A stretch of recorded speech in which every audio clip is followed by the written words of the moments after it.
ਜੀ ਲੈਲ ਸਾਹਿਬ ਸਤਿ ਸ਼੍ਰੀ ਅਕਾਲ ਜੀ। ਸਤਿ ਸ਼੍ਰੀ ਅਕਾਲ ਗਿੱਲ ਸਾਹਿਬ। ਇੱਕ ਵਾਰੀ ਫੇਰ ਪ੍ਰੋਗਰਾਮ ਖੁਣ ਚਰਚਾ ਲੈ ਕੇ ਅਸੀਂ ਦੋਵੇਂ ਜਾਣੇ ਹਾਜ਼ਰ ਹੋ ਚੁੱਕੇ ਹਾਂ। ਸੋ ਤੁਹਾਡੀ ਕਚਹਿਰੀ ਦੇ ਵਿੱਚ ਹਰ ਰੋਜ਼ ਸਾਡਾ ਆਉਣਾ, ਆ ਕੇ ਗੱਲਾਂ ਸੁਣਾਉਣਾ ਤੇ ਫਿਰ ਚਲੇ ਜਾਣਾ ਸਾਡਾ ਰੋਜ਼ ਦਾ ਇੱਕ ਰੂਟੀਨ ਬਣ ਗਿਆ ਦੋਸਤੋ। ਕਿਉਂਕਿ ਤੁਸੀਂ ਸਾਨੂੰ ਜਦੋਂ ਫੋਨ ਕਾਲ ਕਰਦੇ ਹੋ ਵੀ ਸਾਡਾ ਤੁਹਾਡਾ ਖੁੰਡ ਚਰਚਾ ਪ੍ਰੋਗਰਾਮ ਸਾਨੂੰ ਬਹੁਤ ਵਧੀਆ ਲੱਗਿਆ, ਜਾਂ ਕਈ ਵਾਰੀ ਅਸੀਂ ਨਹੀਂ ਵੀ ਕਰਦੇ ਕਿ ਵੀ ਲੈਲ ਸਾਹਿਬ ਬਿਜ਼ੀ ਹੁੰਦੇ ਆ, ਮੈਂ ਬਿਜ਼ੀ ਹੁੰਦਾ, ਸਾਡਾ ਸ਼ੋਅ ਬ੍ਰੌਡਕਾਸਟ ਨਹੀਂ ਹੁੰਦਾ, ਅਸੀਂ ਰਿਪੀਟ ਨਹੀਂ ਚਲਾਉਂਦੇ। ਸਾਡੀ ਇੱਕ ਨੇਚਰ ਹੈ ਵੀ ਅਸੀਂ ਰਿਪੀਟ ਨਹੀਂ ਟੈਲੀਕਾਸਟ ਕਰਦੇ।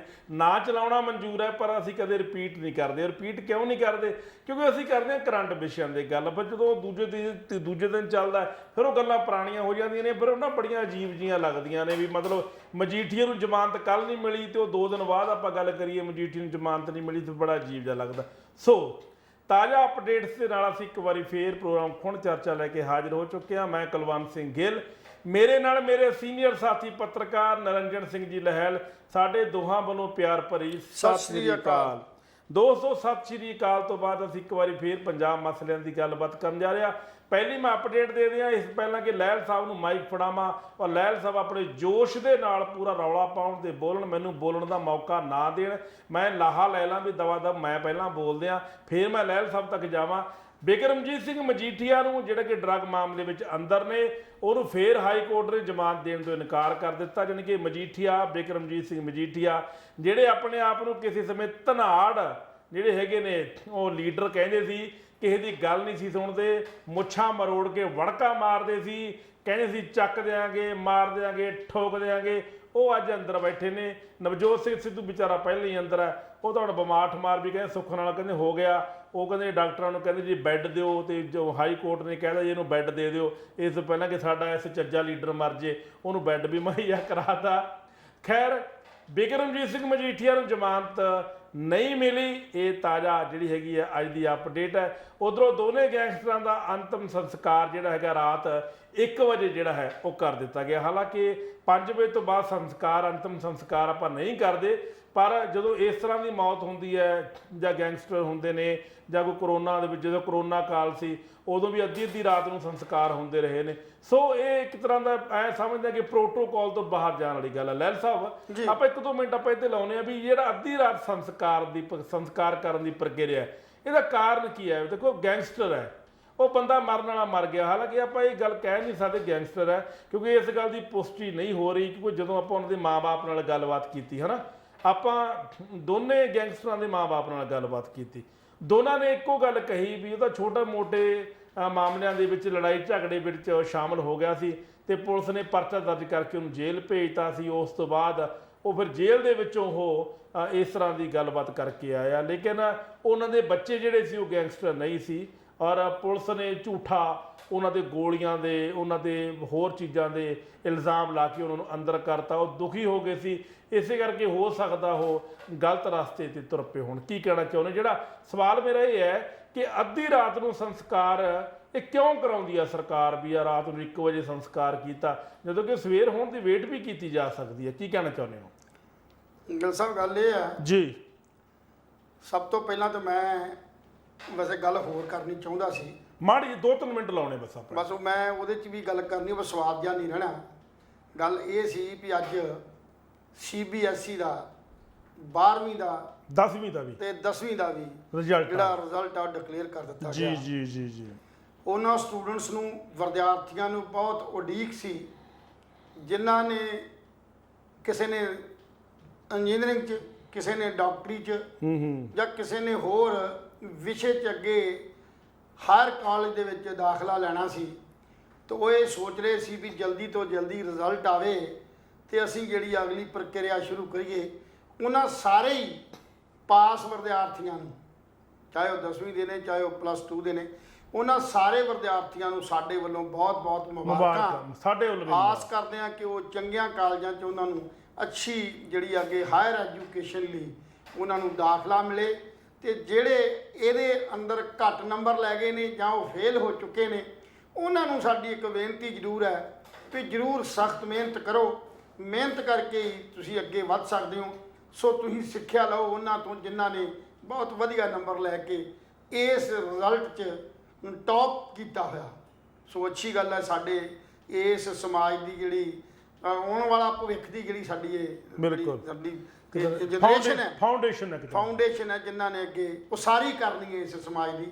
ਤੇ ਸਾਡੇ ਵੱਲੋਂ ਉਹਨਾਂ ਸਾਰੇ ਹੀ ਪਾਸ ਹੋਏ ਵਿਦਿਆਰਥੀਆਂ ਨੂੰ ਬਹੁਤ ਬਹੁਤ ਮੁਬਾਰਕ। ਜਿੱਥੋਂ ਤੱਕ ਤੁਸੀਂ ਇਸ ਸੰਸਕਾਰ ਦੀ ਗੱਲ ਕੀਤੀ ਹੈ ਨਾ, ਪਹਿਲੀ ਗੱਲ ਤਾਂ ਕਿ ਵਿਗਿਆਨ ਇਸ ਗੱਲ ਨੂੰ ਨਹੀਂ ਮੰਨਦਾ। ਵਿਗਿਆਨ ਤਾਂ ਇਹ ਕਹਿੰਦਾ ਵੀ ਜਦੋਂ ਮਨੁੱਖ ਦੀ ਮੌਤ ਹੋ ਜਾਂਦੀ ਹੈ ਜੀ, ਉਹਦੇ ਤੋਂ ਬਾਅਦ ਉਹਦੇ 'ਚ ਕੁਝ ਵੀ ਨਹੀਂ ਰਹਿੰਦਾ।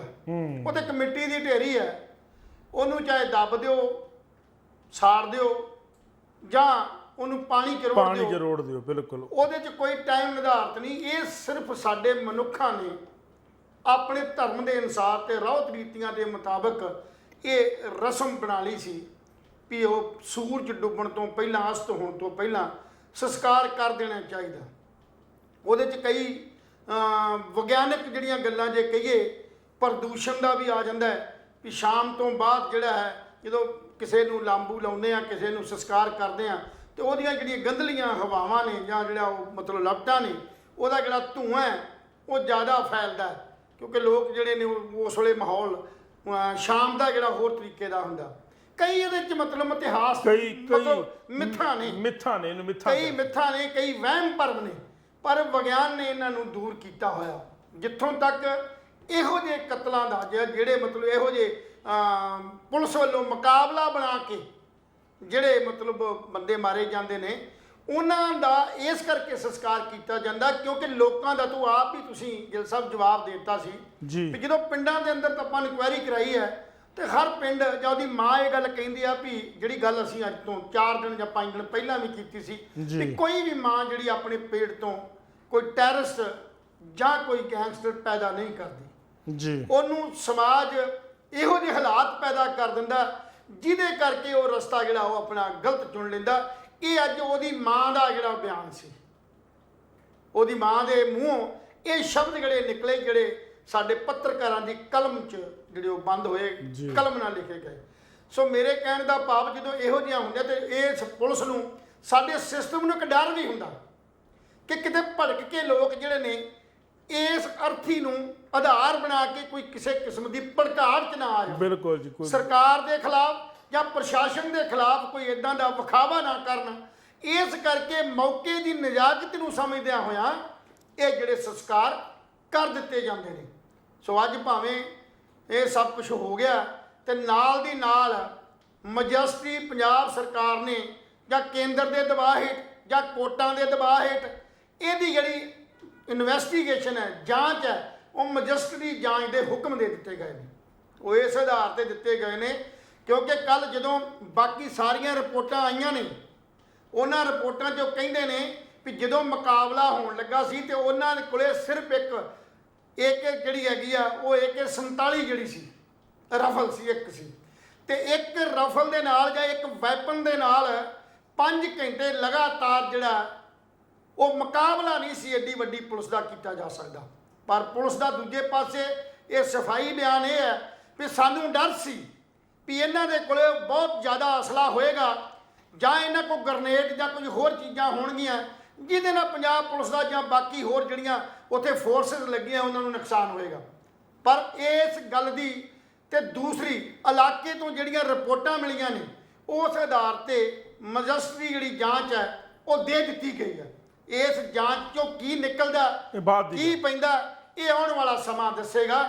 ਸੋ ਸਰਕਾਰਾਂ ਇਸ ਨੂੰ ਮੱਦੇਨਜ਼ਰ ਰੱਖਦਿਆਂ ਹੋਇਆਂ ਵੀ ਭੜਕਾਹਟ 'ਚ ਲੋਕ ਨਾ ਆਉਣ, ਕਿਸੇ ਹੋਰ ਕਿਸਮ ਦਾ ਕੋਈ ਘਟਨਾ ਨਾ ਘਟੇ, ਇਸ ਕਰਕੇ ਲੋਕਾਂ ਦੇ ਵਿਰੋਧ ਜਿਹੜਾ ਰੋਸ ਹੋਣਾ ਜਾਂ ਵਿਰੋਧ ਹੋਣਾ ਉਹਨੂੰ ਰੋਕਣ ਵਾਸਤੇ ਆਏ ਬਗਾਏ ਜਿਹੜਾ ਨੇਰੇ ਸਵੇਰੇ ਇਸ ਨੂੰ ਸੰਸਕਾਰ ਕਰਕੇ ਮੁੱਦਾ ਜਿਹੜਾ ਉਹ ਖਤਮ ਕਰ ਦਿੱਤਾ ਜਾਂਦਾ।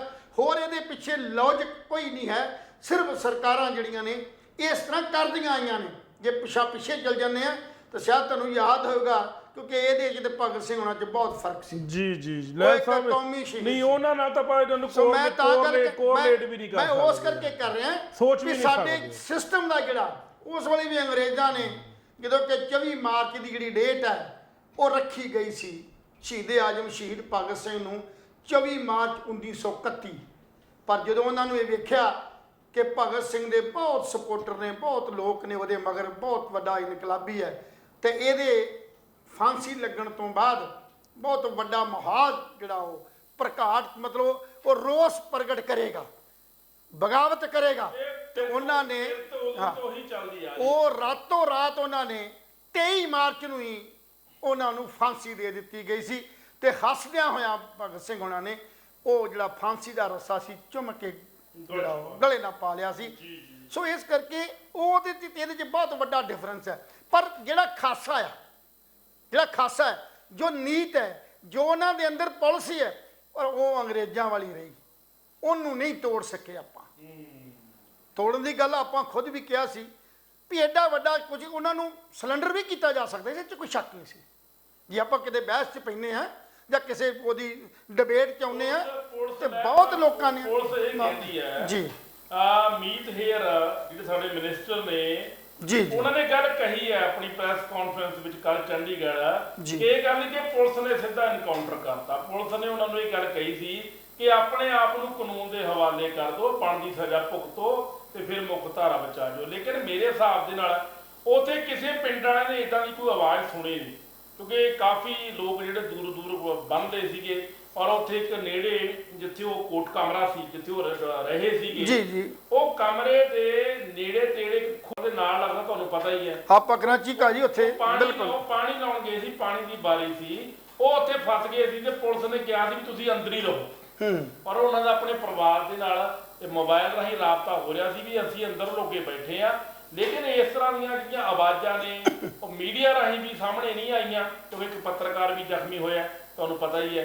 ਔਰ ਕੈਮਰੇ ਸਾਰੇ ਔਨ ਸੀ, ਉਹ ਕਿਸੇ ਕੈਮਰੇ ਵਿੱਚ ਕੋਈ ਆਵਾਜ਼ ਵੀ ਨਹੀਂ ਸੁਣੀ ਵੀ ਪੁਲਿਸ ਨੇ ਕੋਈ ਮਾਈਕ ਫੜ ਕੇ ਜਾਂ ਸਪੀਕਰ ਫੜ ਕੇ ਗੱਲ ਕਹੀ ਹੋਵੇ ਵੀ ਆਪਣੇ ਆਪ ਨੂੰ ਕਾਨੂੰਨ ਦੇ ਹਵਾਲੇ ਕਰ ਦਿਓ ਜਿਸ ਤਰ੍ਹਾਂ ਫਿਲਮਾਂ 'ਚ ਹੁੰਦਾ। ਇੱਦਾਂ ਦੀ ਕੋਈ ਘਟਨਾ ਨਹੀਂ ਆਈ। ਕ੍ਰਾਸ ਫਾਇਰਿੰਗ ਜ਼ਰੂਰ ਚੱਲੀ, ਲੇਕਿਨ ਜੇ ਆਪਾਂ ਫੋਟੋ ਨੂੰ ਆਪਾਂ ਧਿਆਨ ਮਾਰੀਏ ਜੀ ਤਾਂ ਇਹ ਫੋਟੋ ਜਿਹੜੀ ਹੈਗੀ ਉਹ ਇੱਕ ਪੌੜੀਆਂ ਦੇ ਉੱਪਰ ਇੱਕ ਬਣਿਆ ਹੋਇਆ ਹੈ, ਥੜਾ ਬਣਿਆ ਹੋਇਆ, ਉੱਥੇ ਉਹ ਮਰਿਆ ਪਿਆ। ਇਹਦਾ ਮਤਲਬ ਇਹ ਤਾਂ ਅੰਡਰਸਟੂਡ ਹੈ ਕਿ ਪੁਲਿਸ ਨੇ ਅੰਦਰ ਜਾ ਕੇ ਉਹਨੂੰ ਗੋਲੀਆਂ ਮਾਰੀਆਂ। ਬਿਲਕੁਲ ਜੀ, ਕੋਠੇ ਦੇ ਪਰਲੇ ਪਾਸੇ ਗੋਲੀਆਂ ਵੱਜਦੀਆਂ ਮੰਨ ਲਓ ਤਾਂ ਗੋਲੀਆਂ ਦੇ ਨਿਸ਼ਾਨ ਪਿੱਛੋਂ ਹੋਣੇ ਚਾਹੀਦੇ ਸੀ, ਪਰ ਇਦਾਂ ਨਹੀਂ ਹੈਗੇ। ਔਰ AK-47 ਦਾ ਜਿਹੜਾ ਮੂੰਹ ਹੈ ਉਹ ਪੁਲਿਸ ਵਾਲੇ ਪਾਸੇ ਹੋਣਾ ਚਾਹੀਦਾ ਵੀ ਜੇ ਪੁਲਿਸ ਵਾਲੇ ਨੂੰ ਮਾਰਨ ਦੀ ਕੋਸ਼ਿਸ਼ ਕਰੂ AK-47 ਦਾ ਮੂੰਹ ਵੀ ਉਸ ਮਰਨ ਵਾਲੇ ਦੇ ਮੂੰਹ ਵਾਲੇ ਪਾਸੇ। ਕਈ ਸਵਾਲ ਨੇ ਲੈ ਸਾਹਿਬ। ਗਿੱਲ ਸਾਹਿਬ ਗੱਲ ਪਤਾ ਕੀ ਹੈ, ਪੁਲਿਸ ਨੂੰ ਆਉਣ ਵਾਲੇ ਸਮੇਂ ਵਿੱਚ ਦੇਣੇ ਪੈਣਗੇ ਫੋਟੋਆਂ ਪ੍ਰੂਫ ਦੇ ਵਜੋਂ। ਹਿਊਮਨ ਰਾਈਟਸ ਵੀ ਜਾ ਸਕਦੀਆਂ ਨੇ, ਕੋਰਟ ਕਚਹਿਰੀਆਂ 'ਚ ਵੀ ਜਾ ਸਕਦੀਆਂ ਨੇ, ਇਨਕੁਆਇਰੀ ਦੇ ਵਿੱਚ ਵੀ ਜਾ ਸਕਦੀਆਂ ਨੇ। ਵੀ ਦੱਸੋ ਇਹ ਜਿਹੜੀ ਜਾਂਚ ਬਿਠਾਈ ਹੈ ਨਾ, ਮਜਿਸਟਰ ਦੀ ਜਾਂਚ ਬਿਠਾਈ ਆ, ਇਹਦੇ ਵਿੱਚ ਦੁੱਧ ਤੇ ਪਾਣੀ ਦਾ ਪਾਣੀ ਹੋ ਜਾਣਾ। ਬਾਕੀ ਬਿਲਕੁਲ ਜਿਹੜੇ ਲੋਕ ਮੈਂ ਡਿਬੇਟਾਂ ਸੁਣਦਾ ਰਿਹਾ ਜੋ ਵੇਖੀਆਂ, ਕੁਝ ਲੋਕਾਂ ਦੇ ਮਨਾਂ 'ਚ ਭਰਮ ਹੈ ਵੀ ਜਿਹੜੇ ਉਹ ਇਨਕਾਊਂਟਰ ਕਰਕੇ ਮਾਰ ਕੇ ਸਭ ਕੁਝ ਖਤਮ ਕੀਤਾ ਜਾ ਸਕਦਾ। ਮੇਰੀ ਅੱਜ ਵੀ ਥਾਟ ਇਹੀ ਹੈ ਵੀ ਚਾਹੇ ਉਹ ਭੜਕੇ ਹੋਏ ਨੌਜਵਾਨ ਮੁੱਖ ਧਾਰਾ 'ਚ ਜੇ ਆਉਂਦੇ ਨੇ ਤੇ ਬਹੁਤ ਵਧੀਆ ਗੱਲ ਹੈ, ਸਿਆਣਾ। ਕਿਉਂਕਿ ਜੇ ਕੋਈ ਮਰੇਗਾ ਤੇ ਕੋਈ ਮਾਂ ਦਾ ਪੁੱਤ ਹੀ ਮਰੇਗਾ, ਕੋਈ ਹਿੰਦੁਸਤਾਨੀ ਜਾਂ ਪੰਜਾਬੀ ਮਰੇਗਾ। ਸੋ ਚੰਗਾ ਹੋਵੇ ਜੇ ਸਰਕਾਰਾਂ ਇਹੋ ਜਿਹੀਆਂ ਪਾਲਿਸੀਆਂ ਬਣਾਉਣ ਵੀ ਭਟਕੇ ਹੋਏ ਬੰਦਿਆਂ ਨੂੰ ਇਸ ਮੁੱਖ ਧਾਰਾ 'ਚ ਲਿਆਂਦਾ ਜਾਵੇ। ਮੌਤ ਕਿਸੇ ਚੀਜ਼ ਦਾ ਹੱਲ ਨਹੀਂ ਹੈ, ਜੇ ਇਨਕਾਊਂਟਰ ਕਿਸੇ ਚੀਜ਼ ਦਾ ਹੱਲ ਨਹੀਂ ਹੈ। ਇਹ ਤੇ ਅਸੀਂ ਵੱਖਰੀ ਗੱਲ, ਵਧਾਈਆਂ ਵੀ ਦੇ ਰਹੇ ਹਾਂ, ਖੁਸ਼ੀਆਂ ਵੀ ਮਨਾ ਰਹੇ ਹਾਂ, ਸਭ ਕੁਝ ਕਰ ਰਹੇ ਹਾਂ, ਪਰ ਇਹ ਅੰਦਰ ਸੋਚਣ ਵਾਲੀ ਗੱਲ ਤਾਂ ਇਹ ਆ ਵੀ ਅਸੀਂ ਆਪਣਿਆਂ ਨੂੰ ਮਾਰ ਰਹੇ ਹਾਂ, ਚਾਹੇ ਉਹ ਮਾਰਦੇ ਨੇ ਚਾਹੇ ਅਸੀਂ ਮਾਰਦੇ ਹਾਂ। ਫਰਕ ਤੇ ਸਿਰਫ ਇੱਕੋ ਜਿਹਾ ਹੀ ਹੈ ਨਾ, ਮੌਤ ਤੇ ਮੌਤ ਹੀ ਹੈ ਨਾ। ਸੋ ਸਵਾਲ ਤੇ ਉਹਨਾਂ ਮਾਵਾਂ ਦਾ, ਉਹਨਾਂ ਪਿਓਾਂ ਦਾ ਜਿਨ੍ਹਾਂ ਨੇ ਬੜੇ ਵੱਡੇ ਸੁਪਨੇ ਲਏ ਹੁੰਦੇ ਆਪਣੇ ਬੱਚਿਆਂ ਲਈ, ਜਦੋਂ ਉਹ ਇਸ ਢੰਗ ਦੇ ਨਾਲ ਚਾਹੇ ਕਿਸੇ ਨੂੰ ਬੇਗਨਾ ਮਾਰਦੇ ਨੇ ਜਾਂ ਪੁਲਿਸ ਵੱਲੋਂ ਜਿਹੜੇ ਇਦਾਂ ਦੇ ਇਨਕਾਊਂਟਰ ਕਰਕੇ ਮਾਰ ਦਿੱਤੇ ਜਾਂਦੇ ਨੇ, ਆਖਰ ਤੇ ਬੰਦਾ ਹੀ ਧਰਤੀ ਤੋਂ ਗਿਆ, ਆਖਰ ਤੇ ਕਿਸੇ ਮਾਂ ਦਾ ਪੁੱਤ ਹੀ ਮਰਿਆ ਨਾ। ਸੋ ਸਵਾਲ ਇਸ ਗੱਲ ਦਾ ਵੀ ਜਿਹੜੀਆਂ ਵੀ ਇਹ ਕਮੀਆਂ ਤੇ ਘਾਟਾਂ, ਕਿਉਂਕਿ ਉਸ ਵੇਲੇ ਮੇਰੀ ਸੋਚ ਇਹ ਆ ਵੀ ਜੇ ਪੁਲਿਸ ਚਾਹੁੰਦੀ ਤਾਂ ਉਹ ਸਿਲੰਡਰ ਕੀਤੇ ਜਾ ਸਕਦੇ ਸੀ, ਉਹਨਾਂ ਨੂੰ ਜੀਂਦਿਆਂ ਫੜਿਆ ਜਾ ਸਕਦਾ ਸੀ। ਪਰ ਕਈ ਕਾਰਨ ਇਹੋ ਜਿਹੇ ਨੇ, ਪਿਛਲੇ ਪਾਸੇ ਅਥਾਰਟੀ ਜਿਹੜੀ ਹੈ ਇਦਾਂ ਦਾ ਪ੍ਰਭਾਵ ਪੈਦਾ ਕਰਦੀ ਆ, ਇਦਾਂ ਦਾ ਸਿਸਟਮ ਕ੍ਰੀਏਟ ਕਰਦੀ ਆ ਵੀ ਅਗਰ ਜੇ ਜੀਂਦੇ ਫੜੇ ਜਾਂਦੇ ਨੇ ਤੇ ਹੋ ਸਕਦਾ ਕਈ ਜਿਹੜੇ ਸਵਾਲ ਆ ਉਹਨਾਂ ਦੇ ਰਾਹੀਂ ਹੋਰ ਬਾਹਰ ਨਿਕਲ ਸਕਦੇ ਸੀ ਜੀ। ਕੁਝ ਇਹੋ ਜਿਹੀਆਂ ਵੀ ਘਟਨਾਵਾਂ ਹੁੰਦੀਆਂ ਜਦੋਂ ਉਹਨਾਂ ਨੂੰ ਪਿੱਛੇ ਜਿਹੜਾ ਸਵਿਚ ਕਰ ਰਿਹਾ ਹੁੰਦਾ, ਜਿਹੜਾ ਬੰਦਾ ਪਿੱਛੇ ਉਹਨਾਂ ਨੂੰ ਹੁਕਮ ਦੇ ਰਿਹਾ ਹੁੰਦਾ, ਜਾਂ ਜਿੱਥੋਂ ਇਹ ਕੰਮ ਸ਼ੁਰੂ ਹੁੰਦਾ, ਹੋ ਸਕਦਾ ਇਹਨਾਂ ਦੋਨਾਂ ਬੰਦਿਆਂ ਨੂੰ ਜਾਂ ਕੁਛ ਨਾ ਕੁਛ ਇਹੋ ਜਿਹੇ ਜਿਹੜੇ ਭੇਦ ਪਤਾ ਹੋਵੇ ਜਿਹਦੇ ਵਜ੍ਹਾ ਕਰਕੇ ਇਸ ਢੰਗ ਦਾ ਵੀ ਮਸਲਾ ਕਈ ਵਾਰ ਕੀਤਾ ਜਾਂਦਾ ਰਾਜਨੀਤਿਕ ਲੋਕਾਂ ਵੱਲੋਂ ਵੀ ਇਹ ਮਤਲਬ ਜਿਹੜੇ ਆ ਉਹ ਇਨਕਾਊਂਟਰ ਹੀ ਕਰਨਾ ਹੈ, ਤਾਂ ਹੀ ਇਹਦਾ ਹੱਲ ਹੋਣਾ ਹੈ। ਸੋ ਇਸ ਕਰਕੇ ਚੰਗਾ ਇਹ ਹੈ, ਬਜਾਏ ਚਲੋ ਖੈਰ ਅਸੀਂ ਇਹਦੇ ਤੇ ਕੋਈ ਟਿੱਪਣੀ ਜਾਂ ਕਿੰਤੂ ਪਰੰਤੂ ਤਾਂ ਨਹੀਂ ਕਰਾਂਗੇ ਅਜੇ, ਕਿਉਂਕਿ ਆਉਣ ਵਾਲਾ ਸਮਾਂ ਦੱਸੇਗਾ ਜਦੋਂ ਮੈਜਿਸਟਰੀ ਜਾਂਚ ਹੋਏਗੀ ਵੀ ਜਿਹੜਾ ਇਹ ਮੁਕਾਬਲਾ ਹੋਇਆ ਇਹਦੇ 'ਚ ਉਹਨਾਂ ਨੇ ਆਪਣਾ ਰੋਲ ਕਿਵੇਂ ਜਿਹੜਾ ਉਹ ਪੁਲਿਸ ਨੇ ਅਦਾ ਕੀਤਾ। ਅੱਜ ਵੱਖਰੀ ਗੱਲ, ਸਰਕਾਰਾਂ ਜਿਹੜੀਆਂ ਕੱਛਾਂ ਵਜਾਉਂਦੀਆਂ ਫਿਰਦੀਆਂ ਨੇ, ਬਹੁਤ ਕੁਝ ਕਰਦੀਆਂ ਫਿਰਦੀਆਂ ਨੇ। ਸੋ ਇਸ ਕਰਕੇ ਬਹੁਤ ਕੁਝ ਇਹੋ ਜਿਹਾ ਹੈਗਾ ਜਿਹਦੇ ਲਈ ਅੱਜ ਮੈਂ ਗੱਲ ਚਲੋ ਬਾਅਦ 'ਚ ਕਰੂੰਗਾ। ਸੋ ਮੇਰਾ ਕਹਿਣ ਦਾ ਭਾਵ ਵੀ ਲੋਕਾਂ ਨੂੰ ਇਹ ਯਤਨ ਕਰਨਾ ਚਾਹੀਦਾ ਕਿ ਅਸੀਂ ਇਸ ਪਾਸੇ ਧਿਆਨ ਦਈਏ ਕਿ ਇਹ ਗਲਤ ਕੰਮਾਂ ਨੂੰ ਛੱਡ ਕੇ ਇੱਕ ਚੰਗੀ ਮੁੱਖ ਧਾਰਾ ਲੋਕਾਂ ਲਈ ਚੰਗਾ ਸੁਝਾਓ, ਚੰਗੀ ਜਿਹੜੀ ਆ ਉਹ ਰਾਹ ਚੁਣਿਆ ਜਾ ਸਕੇ। ਮੈਂ ਨਾ ਇੱਕ ਸ਼ਾਰਪ ਸ਼ੂਟਰ ਦੇ ਬਿਆਨ ਤੇ ਆਉਣਾ, ਸੂਤਰਾਂ ਦੇ ਹਵਾਲੇ ਤੋਂ ਪੁਲਿਸ ਇਨਕੁਆਇਰੀ ਦੇ ਵਿੱਚ ਗੱਲ ਸਾਹਮਣੇ ਆਈ। ਅੰਕਿਤ ਕਰਕੇ ਇੱਕ ਮੁੰਡਾ ਫੜਿਆ ਇਹਨਾਂ ਨੇ, ਜੀ ਜੀ 19 ਸਾਲ ਦਾ ਮੁੰਡਾ ਮਹਿਜ਼ ਉਹ, ਜਿਹਨੇ ਦੋਨੇ ਹੱਥਾਂ ਵਿੱਚ ਰਿਵਾਲਵਰ ਫੜ ਕੇ ਗੋਲੀਆਂ ਮਾਰੀਆਂ ਨੇ। ਹੁਣ ਪੁਲਿਸ ਇਹ ਗੱਲ ਕਹਿੰਦੀ ਹੈ ਵੀ ਦੋਨੇ ਹੱਥਾਂ ਨਾਲ ਅੰਕਿਤ ਨੇ ਗੋਲੀਆਂ ਮਾਰੀਆਂ। ਇਹ ਕਹਿੰਦੇ ਜਿਹੜੇ ਮਰਨ ਵਾਲੇ ਸੀ ਇਹਨਾਂ ਨੇ AK-47 ਨਾਲ ਗੋਲੀਆਂ ਮਾਰੀਆਂ। ਤੱਥ ਕਿਸੇ ਕੋਲੇ ਗੱਲ ਕਲੀਅਰ ਨਹੀਂ ਹੈ ਕਿਹਨੇ ਗੋਲੀਆਂ ਮਾਰੀਆਂ। ਪਰ ਦੂਜੀ ਗੱਲ ਐਲ ਸਾਹਿਬ ਜੀ, ਗੱਲ ਗੋਲਡੀ ਬਰਾੜ ਜਿਹੜਾ ਕਿੰਗ ਪਿੰਨ ਹੈ, ਕੈਨੇਡਾ 'ਚ ਬੈਠਾ ਹੈ, ਉਹ ਤੇ ਗੱਲ ਸਾਰੀ ਮੜੀ ਜਾ ਰਹੀ ਹੈ। ਇਹ ਕਿੰਨੀ ਕੁ ਸੱਚਾਈ ਹੈ ਕਿੰਨੀ ਕੁ ਨਹੀਂ ਸੱਚਾਈ ਇਹ ਬਾਅਦ ਦੀ ਗੱਲ ਹੈ। ਦੇਖੋ ਆਪਾਂ ਦਾ ਪਤਾ ਨਹੀਂ, ਆਪਾਂ ਤਾਂ ਕਦੇ ਗੋਲਡੀ ਬਰਾੜ ਨਾਲ ਗੱਲਬਾਤ ਨਹੀਂ ਹੋਈ ਆਪਣੀ। ਅੰਕਿਤ ਦਾ ਕਹਿਣਾ ਹੈ ਕਿ ਗੋਲਡੀ ਬਰਾੜ ਨੇ ਸਾਨੂੰ ਡਿਚ ਕੀਤਾ, ਧੋਖਾ ਦਿੱਤਾ। ਧੋਖਾ ਕਿਵੇਂ ਦਿੱਤਾ? ਉਹ ਕਹਿਣਾ ਵੀ ਪਹਿਲਾਂ ਗੋਲਡੀ ਬਰਾੜ ਨੇ ਕਿਹਾ ਸੀ ਕਿ ਮੂੰਹ ਮੰਗਾ ਪੈਸਾ ਮਿਲੂਗਾ ਸਿੱਧੂ ਮੂਸੇਵਾਲ ਨੂੰ ਮਾਰਨਾ। ਜਦੋਂ ਸਿੱਧੂ ਮੂਸੇਵਾਲ ਨੂੰ ਮਾਰਤਾ ਤਾਂ ਗੋਲਡੀ ਬਰਾੜ ਨੇ ਸਾਡਾ ਫੋਨ ਚੱਕਣ ਤੋਂ ਇਨਕਾਰ ਕਰਤਾ, ਮਤਲਬ ਚੱਕਣੋਂ ਹੀ ਹਟ ਗਿਆ। ਉਹ ਪੈਸਿਆਂ ਤੋਂ ਡਿਨਾਈ ਕਰ ਗਿਆ, ਪੈਸਿਆਂ ਤੋਂ ਮੁੱਕਰ ਗਿਆ। ਕਹਿਣ ਦਾ ਮਤਲਬ ਗੈਂਗਸਟਰਾਂ ਦੇ ਨਾਲ ਹੀ ਗੈਂਗਸਟਰਾਂ ਨੇ ਧੋਖਾ ਕੀਤਾ ਇਹ ਸਾਰੇ ਲੈਣ ਦੇਣ ਦੇ ਵਪਾਰ ਵਿੱਚ। ਲੈਣ ਦੇਣ ਦੇ ਵਪਾਰ ਦੇ ਵਿੱਚ ਮਰਿਆ ਕੌਣ? ਸਿੱਧੂ ਮੂਸੇਵਾਲਾ, ਕਿਸੇ ਮਾਂ ਦਾ ਪੁੱਤ ਮਰ ਗਿਆ। ਇਹ ਉਹਨਾਂ ਦੀ ਆਪਸੀ ਰੰਜਿਸ਼ ਹੈ, ਆਪਸੀ ਦੁਸ਼ਮਣੀ ਸੀ, ਕਿਹਨੇ ਮਾਰਨਾ ਕਿਹਨੇ ਨਹੀਂ ਮਾਰਨਾ। ਹੁਣ ਅੰਕਿਤ ਦੀ ਦੁਸ਼ਮਣੀ ਤਾਂ ਹੈ ਨਹੀਂ ਸੀ, ਜਾਂ ਜਿਹੜੇ ਕੱਲ ਦੋ ਮਾਰੇ ਇਹਦੀ ਕੋਈ ਸਿੱਧੂ ਮੂਸੇਵਾਲੇ ਨਾਲ ਕੋਈ ਪਰਸਨਲ ਦੁਸ਼ਮਣੀ ਨਹੀਂ ਸੀ। ਜਿਹਦੀ ਦੁਸ਼ਮਣੀ ਸੀ ਉਹਨੇ ਯੂਜ਼ ਕੀਤਾ ਇਹਨਾਂ ਲੋਕਾਂ ਨੂੰ, ਇਹਨਾਂ ਨੌਜਵਾਨਾਂ ਨੂੰ ਗੁੰਮਰਾਹ ਕੀਤਾ ਜਾਂ ਬਰਗਲਾਇਆ ਜਾਂ ਗਲਤ ਮੂਵਮੈਂਟ ਵਾਲੇ ਪਾਸੇ ਤੋਰਿਆ। ਟੈਰਰਿਜ਼ਮ, ਅੱਤਵਾਦ, ਉਹ ਵੀ ਇੱਕ ਗਲਤ ਮੂਵਮੈਂਟ ਦਾ ਹਿੱਸਾ ਸੀ। ਉਹ ਵੀ ਲੋਕਾਂ ਨੂੰ ਇੱਕ ਕੌਮ ਦੇ ਨਾਂ ਤੇ ਭੜਕਾਉਣਾ, ਪੰਥ ਦੇ ਨਾਂ ਤੇ ਭੜਕਾਉਣਾ। ਹੁਣ ਮੁਸਲਿਮ ਕੰਟਰੀਆਂ ਵਿੱਚ ਲੋਕ ਕਿਉਂ ਗੁੰਮਰਾਹ ਹੁੰਦੇ ਨੇ? ਜਿਹੜੇ ਮੁਸਲਿਮ ਭਾਈਚਾਰੇ ਦੇ ਲੋਕ ਨੇ ਉਹਨਾਂ ਨੂੰ ਗੁੰਮਰਾਹ ਕੀਤਾ ਜਾਂਦਾ ਧਰਮ ਦੇ ਨਾਂ ਤੇ, ਵੀ ਤੁਹਾਡਾ ਧਰਮ ਨੂੰ ਪਿੱਛੇ ਛੱਡਿਆ ਜਾਂਦਾ, ਤੁਸੀਂ ਐਂ ਕਰਦੇ, ਤੁਸੀਂ ਉਹ ਕਰਦੇ, ਇਸ ਕਰਕੇ ਉਹ ਬਲਾਸਟ ਕਰਦੇ ਨੇ। ਲੇਕਿਨ ਸਵਾਲ ਇੱਥੇ ਇਹ ਖੜਾ ਹੁੰਦਾ ਹੈ ਕਿ ਇਨਕਾਊਂਟਰ ਕਰਨਾ ਜ਼ਰੂਰੀ ਸੀ। ਖੈਰ ਇਨਕਾਊਂਟਰ ਤੇ ਭਗਵੰਤ ਮਾਨ ਸਾਹਿਬ ਵੀ ਖੁਸ਼ੀ ਜਤਾ ਰਹੇ ਨੇ, ਵਿਰੋਧੀ ਪਾਰਟੀਆਂ ਵੀ ਖੁਸ਼ੀ ਜਤਾ ਰਹੀਆਂ ਨੇ, ਲੀਡਰ ਵੀ ਖੁਸ਼ੀ ਜਤਾ ਰਹੇ ਨੇ ਕਿ ਇਨਕਾਊਂਟਰ ਹੋ ਗਿਆ ਜੀ। ਇਹ ਇਨਕਾਊਂਟਰ ਬੇਅੰਤ ਸਿੰਘ ਦੀ ਸਰਕਾਰ ਵੇਲੇ ਵੀ ਹੋਏ, ਜਿਹਦੇ ਜ਼ਖਮ ਅੱਜ ਤੱਕ ਵੀ ਮਾਮਾ ਦੇ ਪਿੰਡਾਂ ਤੇ ਸਾਫ਼ ਦਿਖਾਈ ਦਿੰਦੇ ਨੇ। ਜੇ ਮੈਂ ਥੋੜਾ ਜਿਹਾ ਤੁਹਾਡੀ ਯਾਦਦਾਸ਼ਤ ਦੀ ਫਿਲਮ ਰਿਵਰਸ ਕਰ ਦਿਆਂ, ਉਹਦਾ ਦੁੱਖ ਅੱਜ ਵੀ ਉਹ ਮਾਮਾ ਪਿੰਡਾਂ ਵਿੱਚ ਹੈਗੀਆਂ ਨੇ। ਜਦੋਂ ਅੱਤਵਾਦ ਦਾ ਟਾਈਮ ਸੀ, ਉਹ ਮੁੰਡੇ ਮਾਰੇ ਗਏ ਸੀ ਬੇਦੋਸ਼ੇ, ਪੁਲਿਸ ਨੇ ਚੱਕ ਮਾਰੇ ਸੀ। ਸਮੇਧ ਸੈਣੀ, KPS ਗਿੱਲ, ਉਹ ਬੁੱਚੜ ਜਿਹੜੇ ਮਰ ਗਏ, ਜਾਂ ਸਮੇਧ ਸੈਣੀ ਹਲੇ ਹੈਗਾ। ਇਹਨਾਂ ਲੋਕਾਂ ਨੇ ਘਰਾਂ ਚੋਂ ਧੂ ਕੇ ਕੁੜੀਆਂ ਤੀਵੀਆਂ ਦੀਆਂ ਇੱਜ਼ਤਾਂ ਖਰਾਬ ਕਰੀਆਂ। ਉਹ ਮਾਮਾ ਅੱਜ ਵੀ ਜਿੱਥੇ ਉਹਨਾਂ ਦੇ ਜਵਾਕ ਦੀ ਮੁੰਡੇ ਦੀ ਲਾਸ਼ ਡਿੱਗੀ ਸੀ ਖੂਨੋ ਖੂਨ, ਉਹ ਅੱਜ ਵੀ ਉਸ ਮਿੱਟੀ ਤੇ ਹੱਥ ਫੇਰਦੀਆਂ ਨੇ ਤੇ ਚੰਗਿਆੜਾ ਮਾਰ ਗਿੱਲ ਸਾਹਿਬ ਜਿਹੜਾ ਉਹ ਮੈਨੂੰ ਇਹ ਡਰ ਹੈ ਲੈਲ ਸਾਹਿਬ, ਮੈਨੂੰ ਇਹ ਡਰ ਹੈ ਲੈਲ ਸਾਹਿਬ ਵੀ ਕਿਤੇ ਇਹ ਦੌਰ ਜਿਹੜਾ ਹੈ ਦੁਬਾਰਾ, ਜਿਸ ਦੌਰ ਦੇ ਵਿੱਚੋਂ ਆਪਾਂ ਨਿਕਲੇ ਆ। ਮੈਂ ਜਦੋਂ ਇਹ ਦੌਰ ਪੀਕ ਤੇ ਸੀ, ਮੈਂ 10ਵੀਂ ਕਲਾਸ 'ਚ ਸੀ। ਸ਼ਾਇਦ ਮੈਨੂੰ ਉਦੋਂ ਇਹਨਾਂ ਅੱਤਵਾਦ ਬਾਰੇ ਨੌਲੇਜ ਨਹੀਂ ਸੀ, ਪਰ ਮੈਨੂੰ ਉਦੋਂ ਇਹ ਗੱਲ ਜ਼ਰੂਰ ਸੁਣਨ ਨੂੰ ਮਿਲਦੀ ਹੁੰਦੀ ਸੀ ਕਿ ਪਿੰਡ ਵਿੱਚ ਬਾਬੇ ਆ ਗਏ, ਬਾਬਿਆਂ ਨੇ ਫਲਾਨੇ ਮਾਰਤੇ। ਭਾਈ ਉਸ ਦੌਰ ਵਿੱਚ ਅਸੀਂ ਨਹੀਂ ਜਾਣਾ, ਉਸ ਦੌਰ ਨੂੰ ਬੁਲਾਵਾ ਅਸੀਂ ਨਹੀਂ ਦੇਣਾ। ਅਸੀਂ ਪੰਜਾਬ 'ਚ ਹੋਰ ਮਾਵਾਂ ਧੀਆਂ ਭੈਣਾਂ ਦੇ ਚੀਕ ਚਿੰਗਿਆੜੇ ਨਹੀਂ ਪਵਾਉਣੇ। ਸਵਾਲ ਇੱਥੇ ਖੜਾ ਕਿ ਜਿਸ ਵੇਲੇ ਮੈਂ ਗੱਲ ਕਰੀ, ਇੱਕ ਮਿੰਟ ਦੇ ਦਿਓ। ਪੁਲਿਸ, ਸਰਕਾਰ, ਮੰਤਰੀ, ਇਹ ਇਮਾਨਦਾਰ ਸਰਕਾਰ ਆ, ਤੁਹਾਨੂੰ ਬੇਨਤੀ ਕਰ ਰਹੀ ਹੈ ਵੀ ਹਥਿਆਰ ਸਿੱਟੋ ਤੇ ਵਾਪਸ ਆ ਜਾਓ। ਜਿਨ੍ਹਾਂ ਸਰਕਾਰਾਂ ਨੇ, ਜਿਨ੍ਹਾਂ ਲੀਡਰਾਂ ਨੇ ਤੁਹਾਨੂੰ ਗੈਂਗਸਟਰ ਬਣਾਇਆ, ਭੁੱਲ ਜਾਓ ਉਹਨਾਂ ਨੂੰ। ਉਹ ਨਹੀਂ ਤੁਹਾਨੂੰ ਬਚਾ ਸਕਦੇ, ਉਹ ਆਪ ਵਿਚਾਰੇ ਆਪਣੀ ਹੋਂਦ ਭਾਲਦੇ ਫਿਰਦੇ, ਕਿਉਂਕਿ ਉਹਨਾਂ ਨੇ ਖੁਦ ਪੈਦਾ ਕੀਤੇ ਸੀ। ਜੀ ਜੀ, ਤੁਸੀਂ ਗੱਲ ਕਰਦੇ ਹੋ ਪਿਛਲੀ ਖਾੜਕੂਵਾਦ ਵੇਲੇ ਦੀ, ਤਾਂ ਉਸ ਵੇਲੇ ਵੀ ਸਾਡੀਆਂ ਰਾਜਨੀਤਿਕ ਪਾਰਟੀਆਂ ਦੇ ਅੱਜ ਵੀ ਉਹ ਆਗੂ ਜੀਂਦੇ ਨੇ, ਅੱਜ ਵੀ ਆਪਣੀਆਂ ਰੋਟੀਆਂ ਸੇਕ ਰਹੇ ਨੇ, ਪਰ ਉਹਨਾਂ ਘਰਾਂ ਦੇ ਜਿਹੜੇ ਦੀਵੇ ਨੇ ਉਹ ਬੁਝ ਗਏ ਨੇ। ਉਹ ਉਹਨਾਂ ਦੀ ਪੈਦਾਇਸ਼ ਹੀ ਸੀ। ਉਹਨਾਂ ਨੇ ਆਪਣੇ ਰਾਜ ਦੀ ਹਿੱਤਾਂ ਕਰਕੇ ਉਹਨਾਂ ਨੂੰ ਵਰਤਣ ਦੀ ਕੋਸ਼ਿਸ਼ ਕੀਤੀ ਸੀ। ਜਦੋਂ ਵਰਤ ਲਿਆ ਤੇ ਉਸ ਤੋਂ ਬਾਅਦ ਉਹਨਾਂ ਦਾ ਜਿਹੜਾ ਪਿੱਛਾ ਛੱਡ ਦਿੱਤਾ ਔਰ ਆਪਣੇ ਆਪ ਹੀ ਉਹਨਾਂ ਦੇ ਉੱਤੇ ਹਮਲੇ ਕਰਾਏ। ਖਾਲੜਾ ਕਮਿਸ਼ਨ ਜਿਹੜਾ ਆਰਗੇਨਾਈਜ਼ੇਸ਼ਨ ਕਮਿਸ਼ਨ ਬਣਿਆ ਸੀ, ਖਾਲੜਾ ਕਮਿਸ਼ਨ ਜੀ, ਜਿਹਦੇ 'ਚ ਹਜ਼ਾਰਾਂ ਹੀ ਲਾਸ਼ਾਂ ਜਿਹੜੀਆਂ ਸੀ ਬੇਪਛਾਣੀਆਂ ਲਾਵਾਰਸ ਕਰਕੇ ਉਹਨਾਂ ਦਾ ਸੰਸਕਾਰ ਕਰ ਦਿੱਤਾ ਗਿਆ ਸੀ। ਅੱਜ ਉਹਨਾਂ 'ਚੋਂ ਇੱਕ ਮੁੰਡੇ ਦੀ ਜਿਹੜੀ ਸੁਣਵਾਈ ਹੈ, ਉਹਦੇ ਪੇਰੈਂਟਸ ਨੇ 1992 'ਚ ਜਿਹੜਾ ਹੈਗਾ ਉਹ ਕੇਸ ਜੰਡਿਆਲਾ ਗੁਰੂ ਦਾ ਸੀ। ਜੰਡਿਆਲੇ ਗੁਰੂ ਦੇ ਪਿੰਡ ਦੇ ਨਾਲ ਹੀ ਇੱਕ ਪਿੰਡ ਹੈ ਜਿੱਥੇ ਸਰਚ ਅਭਿਆਨ ਦੇ ਦੌਰਾਨ ਉੱਥੇ ਇੱਕ ਮੁੰਡਾ ਚੁੱਕ ਕੇ ਤੇ ਉੱਤੇ ਤਸ਼ੱਦਦ ਕਰਕੇ CI ਸਟਾਫ ਦੇ ਵਿੱਚ ਉਹਨਾਂ ਨੂੰ ਮਾਰ ਦਿੱਤਾ ਗਿਆ ਸੀ। ਅੱਜ ਉਹਦੀ ਸੁਣਵਾਈ ਮੋਹਾਲੀ ਦੀ ਕੋਰਟ 'ਚ ਸੀਗੀ। ਉਸ ਕੋਰਟ ਨੇ ਕੀ ਡਿਸਾਈਡ ਕੀਤਾ ਕੀ ਨਹੀਂ ਕੀਤਾ, ਇਹ ਆਉਣ ਵਾਲੇ ਕੱਲ੍ਹ ਜਾਂ ਪਰਸੋਂ ਤੱਕ ਪਤਾ ਲੱਗ ਜਾਏਗਾ ਕਿ ਜਿਹੜੇ ਅਫਸਰਾਂ ਨੇ ਉਸ ਮੁੰਡੇ ਨੂੰ ਮਤਲਬ ਜਿਹੜਾ ਉਹ ਟਾਰਚ ਕਰਕੇ ਖਤਮ ਕੀਤਾ, ਉਹ ਕੋਰਟ ਉਹਦੇ ਲਈ CBI ਕੋਰਟ 'ਚ ਉਹਦਾ ਜਿਹੜਾ ਚੱਲ ਰਿਹਾ ਕੇਸ। ਇਸੇ ਤਰ੍ਹਾਂ ਦੇ ਅਨੇਕਾਂ ਪਹਿਲਾਂ ਵੀ ਕੇਸ ਚੱਲੇ ਨੇ ਜਿਨ੍ਹਾਂ 'ਚ ਪੁਲਿਸ ਅਫਸਰਾਂ ਨੂੰ ਸਜ਼ਾ ਹੋਈ ਤੇ ਪੁਲਿਸ ਅਫਸਰ ਜਿਹੜੇ ਨੌਕਰ ਸੀਗੇ। ਹੁਕਮ ਕਿਹਨਾਂ ਦਾ ਸੀ? ਰਾਜਨੀਤਿਕ ਲੋਕਾਂ ਦਾ, ਰਾਜਨੀਤਿਕ ਸਿਸਟਮ ਦਾ। ਉਹਨਾਂ ਪੁਲਿਸ ਵਾਲਿਆਂ ਨੂੰ ਕਹਿ ਕੇ ਇਹ ਮੁਕਾਬਲੇ ਬਣਾਏਗੇ, ਝੂਠੇ ਮੁਕਾਬਲੇ ਬਣੇ ਔਰ ਉਹਨਾਂ ਦੀ ਸਜ਼ਾ ਹੁਣ ਜਿਹੜੀ ਆ ਪੁਲਿਸ ਵਾਲੇ ਭੁਗਤ ਰਹੇ ਨੇ।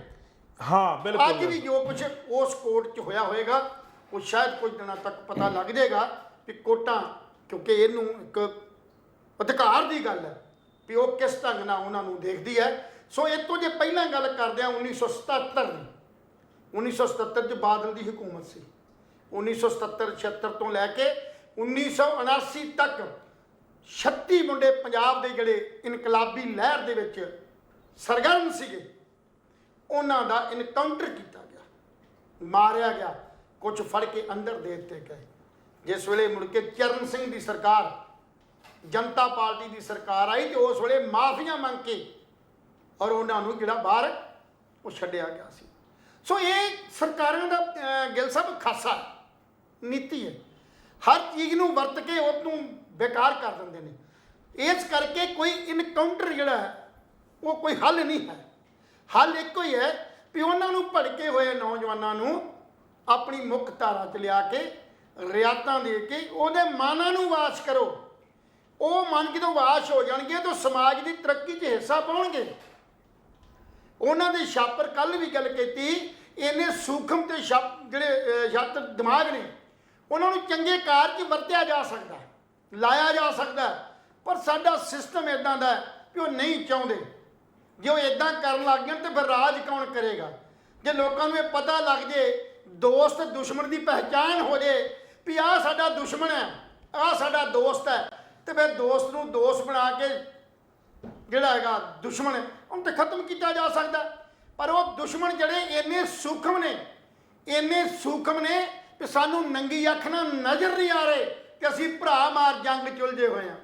ਭਰਾ ਨੂੰ ਭਰਾ ਮਾਰ ਰਿਹਾ, ਭਰਾ ਨੂੰ ਪਿਓ ਮਾਰ ਰਿਹਾ। ਉਹ ਜੰਗ ਕਈ ਵਾਰ ਲੋਕੀ ਕਹਿੰਦੇ ਹਥਿਆਰ ਜਿਹੜਾ ਨਾ ਇਹ ਰੱਖ ਲੈਣਾ ਚਾਹੀਦਾ। ਸਰਕਾਰ ਨੇ ਵੀ ਕਿਹਾ, ਕੁਝ ਹੋਰ ਰਾਜਨੀਤਿਕ ਪਾਰਟੀਆਂ ਨੇ ਵੀ ਕਿਹਾ ਹਥਿਆਰਾਂ ਦੇ ਲਾਇਸੈਂਸ ਦੇ ਦਿਓ। ਮੈਂ ਉਸ ਵੇਲੇ ਮੇਰੀ ਵੱਖਰੀ ਰਾਏ ਹੈ ਵੀ ਲਾਇਸੈਂਸ ਹਥਿਆਰ ਤੇ ਉਹਦੇ ਹੱਥ 'ਚ ਹੋਵੇ ਜਿਹਨੇ ਸਮਾਜ ਦੀ ਤਰੱਕੀ ਲਈ ਕੋਈ ਗੱਲ ਕਰਨੀ ਆ।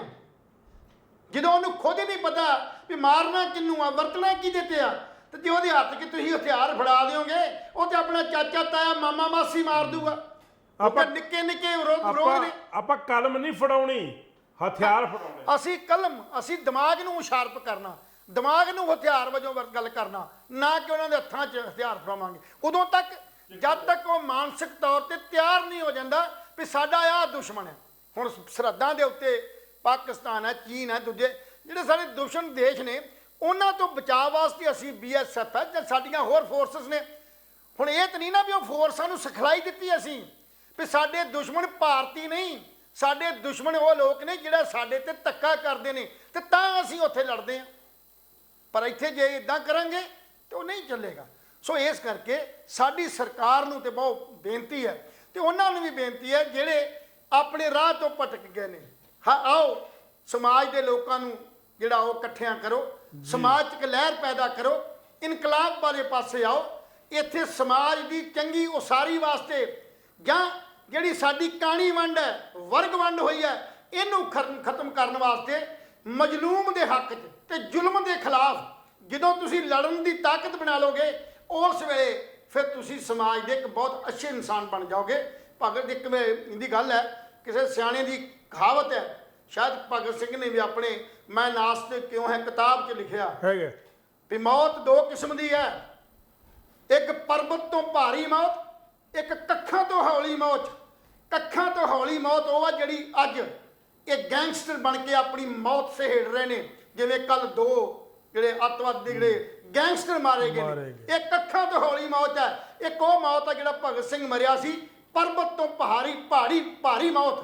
ਉਹ ਪਰਬਤ ਤੋਂ ਭਾਰੀ ਜਿਹੜੀ ਮੌਤ ਹੈ, ਉਸ ਮੌਤ ਨੇ ਅੱਜ ਦੁਨੀਆ ਪੱਧਰ ਦੇ ਉੱਤੇ ਉਹਨੇ ਕੋਈ ਹੀਰੋ ਬਣਾ ਕੇ ਰੱਖਤਾ, ਇਨਕਲਾਬੀ ਤੌਰ ਤੇ ਬਣਾ ਕੇ ਰੱਖਤੇ। ਦੇਸ਼ ਆਜ਼ਾਦ ਕਰਾਇਆ, ਹਰ ਥਾਂ ਤੇ ਫੋਟੋਆਂ ਲੱਗੀਆਂ ਨੇ, ਯਾਦ ਕਰਦੇ ਆ ਸ਼ਹੀਦੀ ਦਿਨ, ਜਨਮ ਦਿਨ ਮਨਾਉਂਦੇ ਆ। ਕਿਉਂ ਮਨਾਉਂਦੇ? ਇਸ ਕਰਕੇ ਕਿ ਉਹਨੇ ਸਮਾਜ ਦੀ ਉਸਾਰੀ ਤੇ ਗੁਲਾਮੀ ਦੇ ਜੂਲੇ ਨੂੰ ਤੋੜਨ ਵਾਸਤੇ ਆਪਣਾ ਆਪ ਸਮਰਪਿਤ ਕੀਤਾ ਸੀ। ਇਸ ਕਰਕੇ ਸਾਡੇ ਉਹਨਾਂ ਨੌਜਵਾਨਾਂ ਨੂੰ ਵੀ ਬੇਨਤੀ ਹੈ, ਆਓ ਉਹ ਭਗਤ ਸਿੰਘ ਦਾ ਰਾਹ ਚੁਣੋ, ਉਹ ਚੰਦਰ ਸ਼ੇਖਰ ਦਾ ਰਾਹ ਚੁਣੋ, ਊਧਮ ਸਿੰਘ ਦਾ ਰਾਹ ਚੁਣੋ। ਉਹ ਰਾਹ ਚੁਣੋ ਜਿਹਦੇ ਨਾਲ ਸਮਾਜ ਦੀ ਭਲਾਈ ਹੋਵੇ, ਸਮਾਜ ਸੁਧਰੇ।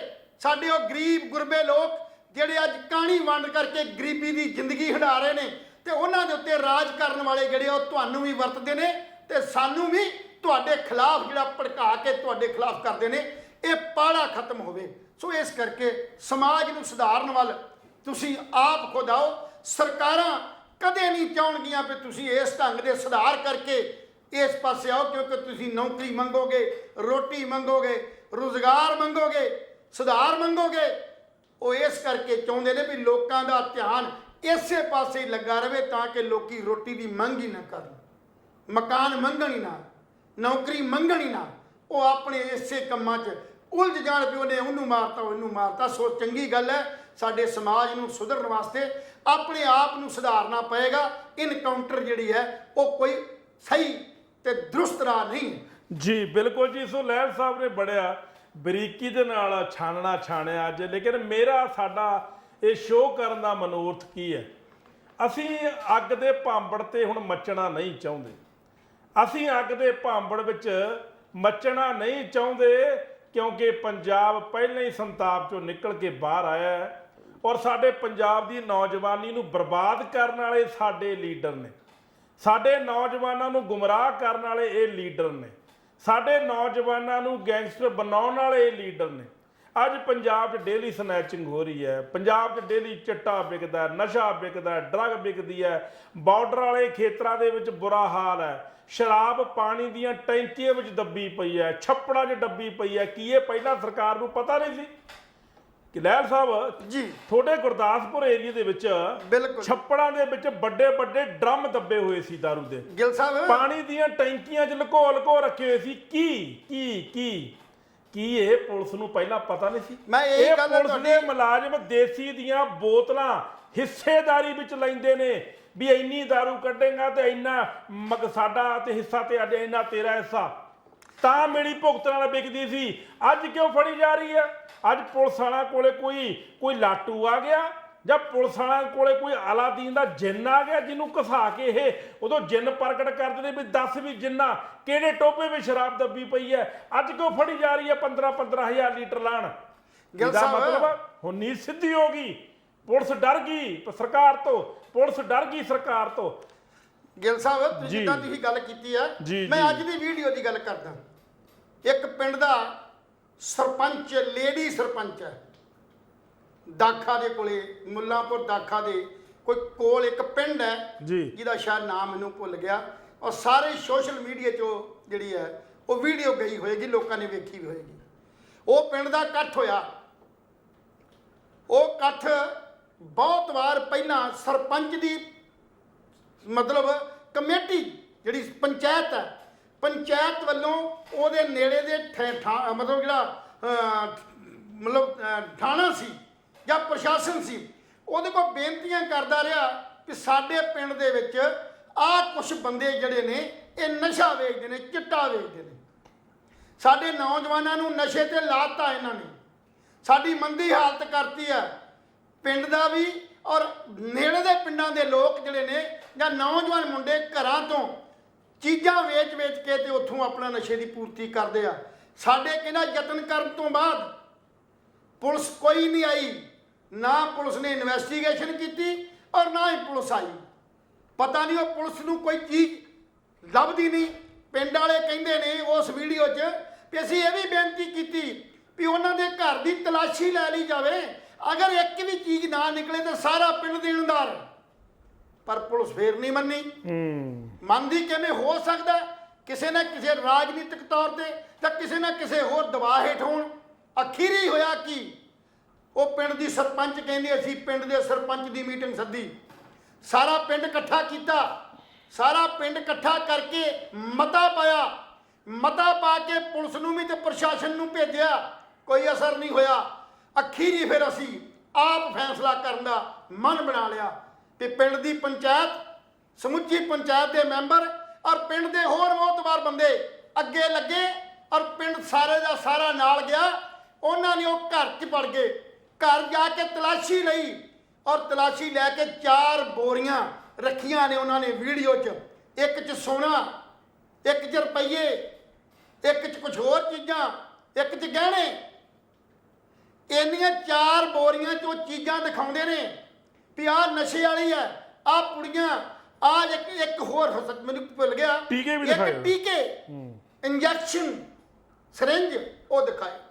ਇੰਨਾ ਕੁਝ ਉਹਨਾਂ ਨੇ ਬਾਹਰ ਕੱਢਿਆ ਤੇ ਫਿਰ ਪੁਲਿਸ ਨੂੰ ਕਿਹਾ ਵੀ ਤੁਸੀਂ ਤਾਂ ਕਹਿੰਦੇ ਹੀ ਨਹੀਂ ਜੀ ਇੱਥੇ ਕੁਛ ਹੈਗਾ, ਆ ਕਿੱਥੋਂ ਆਇਆ? ਇਨਕੁਆਇਰੀ ਕਰੋ। ਉਹ ਮੰਗ ਕਰ ਰਹੇ ਨੇ ਪੰਜਾਬ ਦੀ ਸਰਕਾਰ ਤੋਂ ਵੀ ਤੁਸੀਂ ਕਹਿੰਦੇ ਹੋ ਨਸ਼ਾ ਬੰਦ ਹੋ ਗਿਆ, ਸਾਡੇ ਪਿੰਡ ਦੇ ਲੋਕ ਮਿਹਨਤਾਂ ਕਰ ਰਹੇ ਨੇ, ਬਰਬਾਦ ਹੋ ਗਏ ਅਸੀਂ। ਸੋ ਮੇਰਾ ਕਹਿਣ ਦਾ ਮਤਲਬ ਇਹ ਹੈ ਇੱਕ ਰਿਪੋਰਟ ਆ ਸਿਰਫ ਜੀ, ਅਨੇਕਾਂ ਹੋਰ ਰਿਪੋਰਟਾਂ ਜਿਹੜੀਆਂ ਸੋਸ਼ਲ ਮੀਡੀਆ ਤੇ ਆਉਂਦੀਆਂ ਨਹੀਂ ਜਾਂ ਲੋਕੀ ਇਹ ਸੋਚਦੇ ਨੇ ਕਿ ਅਸੀਂ ਵੈਰ ਵਿਰੋਧ ਕਿਉਂ ਲੈਣਾ। ਬਿਲਕੁਲ ਲਹਿਲ ਸਾਹਿਬ ਇੱਕ ਦੁਸ਼ਮਣੀ ਪਾਉਣੀ ਬੜੀ ਔਖੀ ਹੈ। ਇਸ ਦੁਸ਼ਮਣੀ ਜਿਹੜੀ ਹੈ ਪੈ ਜਾਏਗੀ ਸਾਡੀ, ਇਸੇ ਕਰਕੇ ਜਿਹੜਾ ਉਹ ਕੁਝ ਨਹੀਂ ਵਾਪਰਦਾ। ਜਦੋਂ ਵੀ ਸਾਡੇ ਕੋਲ ਪੱਤਰਕਾਰ ਜਾਂ ਕੁਝ ਜਾਂਦੇ ਨੇ ਉਹ ਵੀ ਕੁਛ ਨਾ ਕੁਛ ਇਸ ਡਰ ਹੇਠ ਜ਼ਰੂਰ ਹੁੰਦੇ ਨੇ ਅਗਰ ਮੈਂ ਕੋਈ ਰਿਪੋਰਟ ਨਿੱਜੀ ਤੌਰ ਤੇ ਲਾਉਣਾ ਉਹਦਾ ਖਮਿਆਨਾ ਨਾ ਕਿਤੇ ਮੈਨੂੰ ਭੁਗਤਣਾ ਪੈ ਜੇ। ਸੋ ਇਸ ਕਰਕੇ ਬਹੁਤ ਕੁਝ ਸਰਕਾਰੀ ਅਦਾਰਿਆਂ ਤੋਂ ਅਸੀਂ ਮੰਗ ਕਰਦੇ ਹਾਂ, ਉਹਨਾਂ ਨੂੰ ਬੇਨਤੀ ਕਰ ਸਕਦੇ ਹਾਂ ਕਿ ਤੁਸੀਂ ਇਮਾਨਦਾਰੀ ਨਾਲ ਜੇ ਚਾਹੋਗੇ, ਜੇ ਸਰਕਾਰਾਂ ਆਪਣੀ ਨੀਤ 'ਚ ਤੇ ਨੀਤੀ 'ਚ ਫਰਕ ਲੈ ਆਉਣ, ਵਧੀਆ ਬਣਾ ਦੇਣ ਤੇ ਪੰਜਾਬ ਨਸ਼ਿਆਂ ਤੋਂ ਬਚ ਸਕਦਾ। ਨਸ਼ਾ ਤੇ ਸ਼ਰਾਬ ਦਾ ਵੀ ਮਾੜਾ, ਨਸ਼ਾ ਕੋਈ ਵੀ ਹੈ। ਅਸੀਂ ਤੇ ਨਸ਼ਾ ਮੁਕਤ ਪੰਜਾਬ ਕਰਕੇ ਇੱਥੇ ਲੋਕਾਂ ਦੇ ਹੱਥਾਂ 'ਚ ਕਲਮ ਤੇ ਰੋਟੀ ਫੜਾਉਣੀ ਹੈ, ਰੁਜ਼ਗਾਰ ਫੜਾਉਣਾ, ਉਹਨਾਂ ਨੂੰ ਆਰੇ ਲਾਉਣਾ ਤਾਂ ਕਿ ਪੰਜਾਬ ਜਿਹੜਾ ਫਿਰ ਦੁਬਾਰਾ ਆਪਣੇ ਉਸ ਲੀਹ ਤੇ ਆਣ ਕੇ ਕਾਮਯਾਬੀ ਬਖਸ਼ੇ।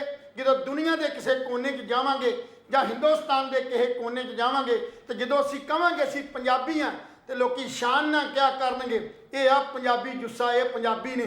ਪਰ ਅੱਜ ਸਾਨੂੰ ਸਾਰੇ ਥਾਵਾਂ ਤੇ ਨਸ਼ਈ ਲੋਕੀ ਕਹਿਣ ਲੱਗ ਗਏ, ਕਈ ਕਿਸਮ ਦੇ ਇਲਜ਼ਾਮ ਲਾ ਕੇ ਸਾਨੂੰ ਕਹਿਣ ਲੱਗ ਗਏ ਤੁਸੀਂ ਤਾਂ ਹੁਣ ਕਹਿੰਦਾ ਵੀ ਤੁਹਾਡਾ ਤਾਂ ਖਾੜਾ ਹੀ ਇਦਾਂ ਦਾ। ਸੋ ਇਸ ਕਰਕੇ ਚੰਗਾ ਹੋਵੇ ਜੇ ਅੱਜ ਵੀ ਅਜੇ ਸਮਾਂ ਹੈ, ਅੱਜ ਵੀ ਅਸੀਂ ਜੇ ਚੰਗੇ ਅੱਛੀਆਂ ਨੀਤ ਦੇ ਨਾਲ ਕੰਮ ਕਰਾਂਗੇ ਤੇ ਉਹਦੇ ਨਤੀਜੇ ਜਿਹੜੇ ਆ ਉਹ ਸਾਫ਼ ਨਿਕਲਣਗੇ। ਬਿਲਕੁਲ ਸ਼ੁਕਰੀਆ ਜੀ ਦੋਸਤੋ, ਤੁਹਾਨੂੰ ਸਾਡੀ ਅੱਜ ਦੀ ਚਰਚਾ ਕਿਸ ਤਰ੍ਹਾਂ ਦੀ ਲੱਗੀ? ਆਪਣੇ ਵਿਚਾਰ, ਆਪਣੇ ਸੁਝਾਅ ਸਾਨੂੰ ਜ਼ਰੂਰ ਦੇ ਦਿਆ ਕਰੋ। ਕੱਲ ਫਿਰ ਮਿਲਾਂਗੇ ਕਿਸੇ ਨਵੀਂ ਚਰਚਾ ਦੇ ਨਾਲ, ਤਦ ਤੱਕ ਲਈ ਸਾਨੂੰ ਇਜਾਜ਼ਤ ਦਿਓ। ਰੱਬ ਰਾਖਾ।